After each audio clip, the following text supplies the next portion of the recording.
За онцгой байдлын салбар гэдэг бол эхийн цагт яг иргэдийнхэн амь насны төлөө амьд явах баталгааг нь хангаж өгч идэг, иргэдийнхэн өмч хөрөнгийг хамгаалж идэг байдаг л энэ л алба юм. Энэ бол ерөөсөө л иргэдийн төлөө л үйлчлдэг алба гэсэн. Аюулгүй байдал хангаж идэг алба гэсэн. Тэгээ тэр тусмаа яг эхийн цагт амь насаа золион байж, амь насаараа ингэж тэнцэн тавьж ажил руу гүйцэтгэдэг юм алба юм аа.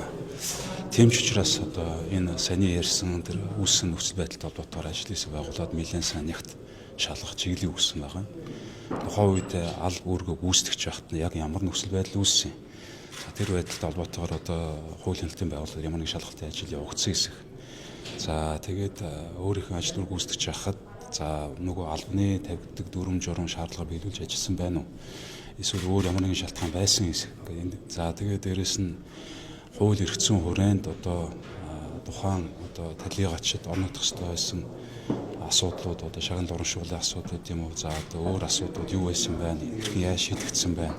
Хууль өрөөнд шийдэгдсэн байна уугүй юу гэд олон талаас юмуд нь харж агаад за мөн одоо талигачийн одоо гэр бүлтэй уулзалт зохион байгуулад ер нь хоёр талын мэдээлэл олон талын бүх талын мэдээлэлтэй болохгүй яг өнөөдрийн байдлаар бол зөвхөн нэг талын мэдээлэлээр ямар нэгэн байдлаар дүгнэлт хийж болохгүй. Тийм учраас шалгалтын үр дүнд үндэслээд тухайн үед нь одоо олон нийтэд мэдээллийг өргүүлэх болно. Мэдээж хэрэг одоо их орныхын төлөө, иргэдийнхэн төлөө амь насаа золион байж тэмцэж байгаа албан алчтай бол Монгол улс, Монголын засгийн газар бол эзээч одоо ард тавьж болохгүй.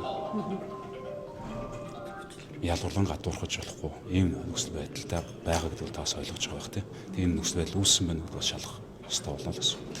Өмнө нь ч гэсэн одоо миний цагт гарсан галын одоо хохирогч ар гэрийнх нь бол суулт зарлаж, хэвлэлийн баг хурал хийж олон нийтэд хандж ээж одоо энэ байрны асуудлыг шийдэж байсан. Ер нь одоо энэ онцгой байдлын албаагчид ажил үргээ гүйцэтгэж яваад амь нас нь эртсэн бол энэ дээр одоо ямар нэгэн ингээд олон нийтэд заавал мэдээлж байж авах хэрэгтэй юм. Энэ дээр шууд ингээд зохицуулалт байдаг юм уу? Ер нь Монголын төрийн асуудал олон нийт рүү гаргаж ижил төрнийг шийддэг үлддэг ийм зарчмаар явуулчихлаа шүү дээ. Тэгэхээр зүгээр хуулийнхаа дагуу шийдээд гэдэг юм уу явж иж ер нь болдгоо юм уу?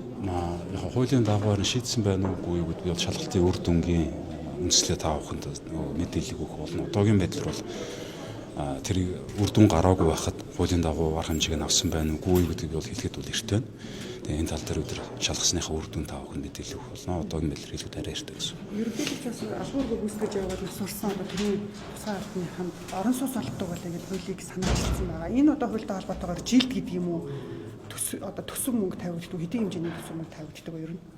Энэ тохиолдолд бол төсөв мөнгө тавигдаж явдаг бол асуудал байхгүй. Засгийн газрын нөөц сангаас тавигддаг.